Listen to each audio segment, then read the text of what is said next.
mayroon pong dumating sa atin na box. Yan. Yan. So, kung hindi ako nagkakamali, so ito ay from Auto Boys. Yan. So, syempre, i-unbox natin yan, syempre, no? So, huwag natin patagalin. Unbox natin.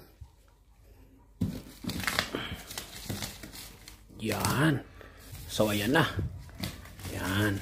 So, siguro may idea na kayo dito. L&T suspension. Wow. Alright. Sige, buksan na natin, syempre.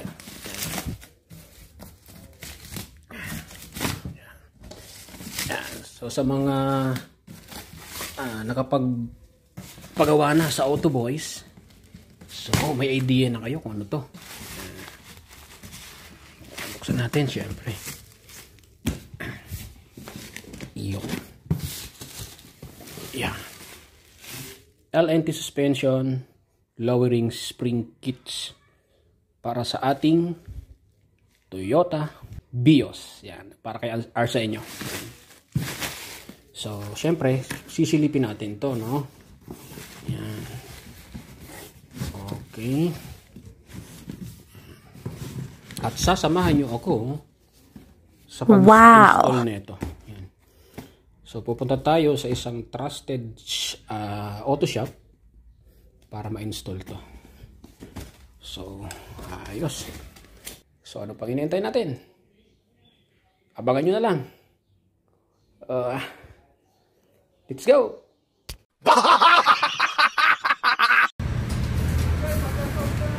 Alright, so nandito po tayo mga kaibigan ngayon sa Work Hub. Yan. Alright. So dito natin papapalitan yung ating lowering spring. Yan. So sukatin natin ngayon. So 3 finger setter sa likod.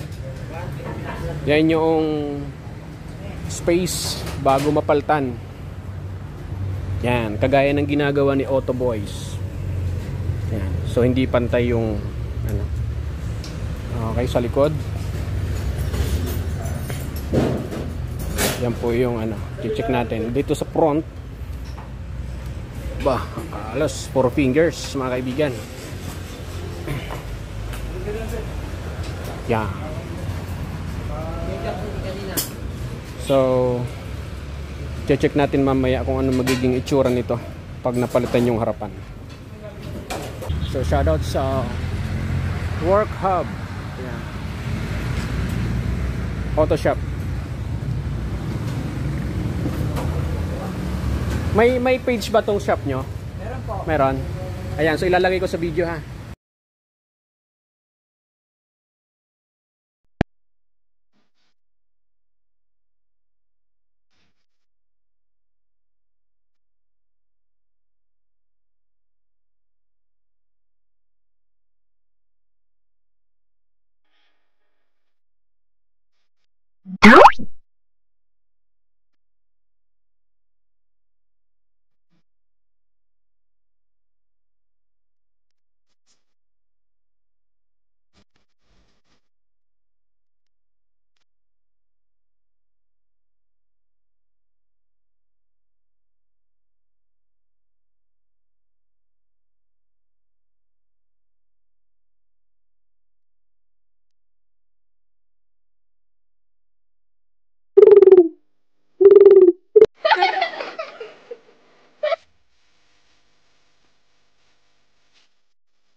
So mga kaibigan, ito na ho yung itsura niyan, no? So installed by Work Hub Auto Shop.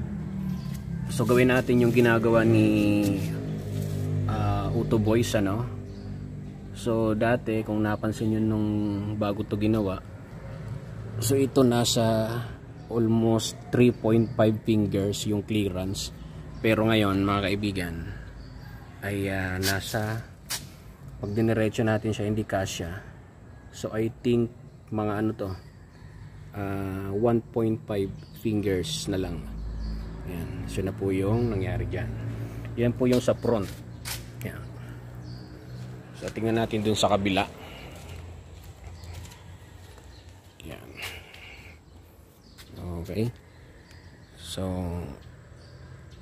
yan, so ganun din 1.5 fingers din yung gap clearance niya sa fender. Doon sa likod, subukan natin. Ganun din po mga kaibigan, 1.5 finger din. Ayan. So patag po yung ating kinalalagyan ngayon. Kabila. Okay, so hindi rin kasya pag diniretso. 1.5 finger din siya. Pero pagka inislant po kasya.